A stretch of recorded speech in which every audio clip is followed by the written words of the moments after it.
The other one's right here. Brachiocephalic, trunk, only on the right. The other two would be what? Right subclavian, right common carotid. Left common carotid, direct branch off the aorta. That has the Superior internal, which is beyond what we'll do. Okay, subclavian, direct branch off the aorta. Vertebral. Two vertebrals join the basilar, which forms part of the circle of Willis. The other branch off the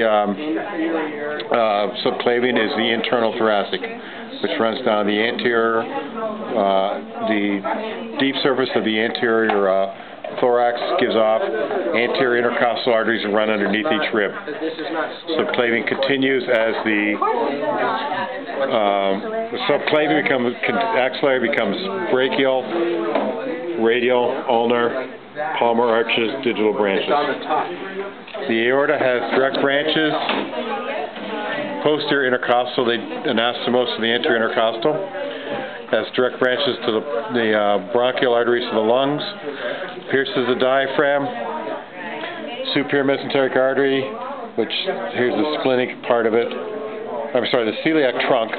First branch, here's the splenic artery is a branch of that. Hepatic artery is a branch of that. Superior mesenteric artery. Inferior to that are the right and left renal arteries. Inferior mesenteric artery. Aorta, common iliacs. External iliac, main branch. Internal iliac smaller. Internal iliac has arteries to pelvic organs. Also has the gluteal arteries that pass through the greater sciatic notch, go to the gluteus medius maximus minimus. Also the obturator artery, which penetrates the obturator foramen, goes to the medial thigh. External iliac becomes the femoral when it passes the inguinal ligament. Deep branch of the femoral, it's a muscle branch, femoral, becomes popliteal when it pierces the adductor hiatus. Popliteal, anterior tib, posterior tibialis, perineal. They form the arches and go to the foot. Venous, the differences are this is called the internal jugular vein, joins the subclavian. This is the internal jugular vein, joins the subclavian to become the brachiocephalic. Right brachiocephalic, left brachiocephalic becomes superior vena cava. Superficially, you've got the deep venous system, which is the same as the arterial. Then you've got the basilic, the cephalic, and the median antebrachial, which are superficial veins. Basilic, cephalic. Basilic joins the axillary, or the brachial. Cephalic joins the axillary.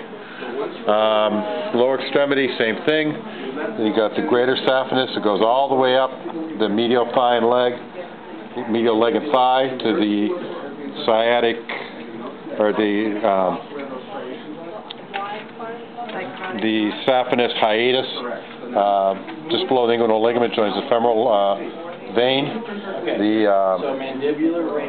This would be the three corresponding to the arteries: anterior tib, posterior tib, perineal. This would be the lesser sciatic, or small saphenous vein. Which one? This one, small saphenous vein. And is that the femoral?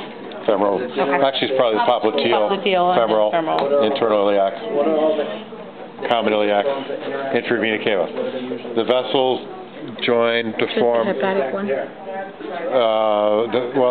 These are going to join to form the portal vein, which goes into the liver. Coming out of the liver, you have that's going to be a hepatic vein, go right into the inferior vena cava. The inferior vena cava goes right up almost through the liver. Here are the azygous system. Okay, so they join together, azygous, hemiazygous. They join and goes into the superior vena cava. This is draining the thoracic wall, and it is in communication all the way down here. So blood can bypass the inferior vena cava, go through the zygous system, superior vena cava back to the heart. I don't know. I just feel like... Thank you.